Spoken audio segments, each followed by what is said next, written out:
દર્શક મિત્રો, નવજીવન ન્યૂઝમાં આપનું સ્વાગત છે। વેધર અપડેટની આજે વાત કરવાની છે। ગુજરાતમાં હજી પણ ચોમાસું મોડું હોય તેવી સ્થિતિ છે।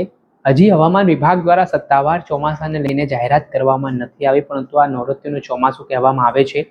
દક્ષિણ ભારતમાં કેરળમાં જે ચોમાસાની શરૂઆત થઈ ચૂકી છે, હવે તે ચોમાસું ગુજરાત તરફ આગળ વધતું દેખાઈ રહ્યું છે ને આને લઈને હવામાન નિષ્ણાંતોની આગાહી મુજબ અત્યારે વરસાદનો જે પહેલો રાઉન્ડ પણ ચાલી રહ્યો છે ને અત્યારે વાવણી લાયક વરસાદ છૂટો છવાયો ગુજરાતભરમાં થઈ રહ્યો છે, જેના કારણે ખેડૂતો માટે આ ખૂબ સારા સમાચાર છે, જેનાથી ચોમાસું પાક ખેડૂતો લઈ શકે તે માટેની આ સિઝન છે। કેમ કે મધ્ય અને હળવો વરસાદ આ સિઝનમાં રહેતો હોય છે, ત્યારબાદ આગામી દિવસોમાં વરસાદ છે તે ધોધમાર વરસશે।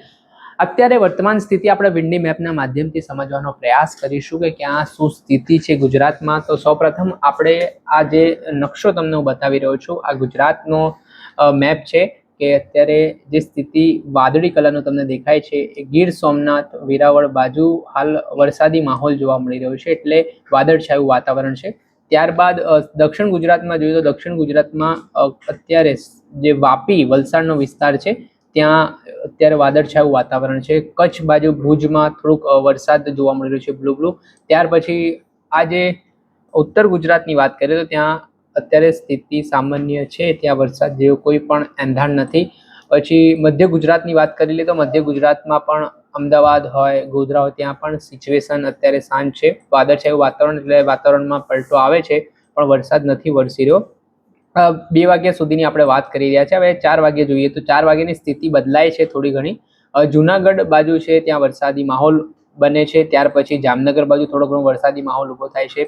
અમદાવાદમાં થોડું ઘણું વાદળછાયું વાતાવરણ બને 4 વાગ્યાની આસપાસની જે વાત કરી રહ્યા હોય ત્યારની। ત્યાર પછી 5 વાગ્યે સ્થિતિ છે તે 5 વાગે આપ જોઈ શકો છો કે વલસાડ વાપીનો જે વિસ્તાર છે ત્યાં સારો એવો વરસાદ છે તે થવાની શક્યતા છે ને ઉત્તર ગુજરાતમાં હજી પણ સ્થિતિ છે તે નોર્મલ છે, ત્યાં કોઈ બદલાવ નથી થયો।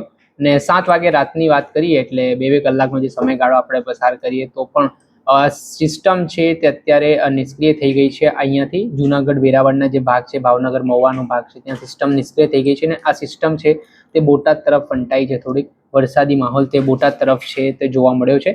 ત્યાર પછી આપણે 8 વાગે સ્થિતિ જોઈએ તો 8 વાગ્યામાં પણ વધારે કોઈ ફેરફાર જોવા નથી મળ્યો। થોડું ઘણું અમદાવાદમાં વાતાવરણમાં થોડો પલટો થયો હોય તેવું કહી શકીએ આપણે। 9 વાગે જે સ્થિતિ આપણે જોઈએ તો 9 વાગે પણ ઓવરઓલ કોઈ સિચ્યુએશનમાં બદલાવ નથી થયો। સ્થિતિ છે તે બોટાદ બાજુનો જે મેં તમને મધ્યનો ભાગ કીધો, સુરેન્દ્રનગર બોટાદ, ત્યાં ખાલી વાદળછાયું વાતાવરણ અને વરસાદની શક્યતા છે, એટલે હળવો વરસાદ, હળવો અને મધ્યમ વરસાદ આપણે એને કહી શકીએ।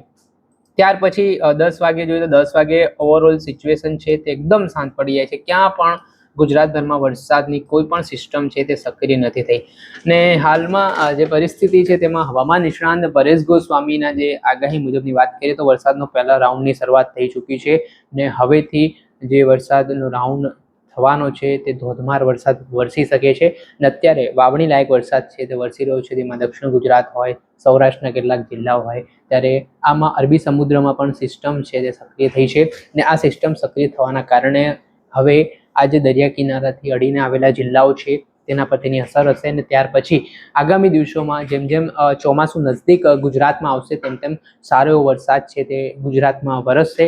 પણ હાલ ઓવરઓલ સ્થિતિ જે ગુજરાતમાં જોવા મળી રહી છે ત્યાં છૂટો છવાયો વરસાદ છે તે જોવા મળી રહ્યો છે ને એ પણ હળવો અને મધ્યમ વરસાદ, હજી કોઈ એવો ભારે વરસાદની આગાહી છે તે વ્યક્ત કરવામાં નથી આવી ને હવામાન વિભાગ દ્વારા પણ સત્તાવાર કોઈ જાહેરાત વરસાદને લઈ કરવામાં નથી આવી। દર્શક મિત્રો, આવા જ અપડેટેડ વિડીયો વરસાદથી જોડાયેલા આપના સુધી પહોંચાડતા રહીશું, એટલે નવજીવન ન્યૂઝ જોતા રહો, લાઈક કરો, શેર કરો।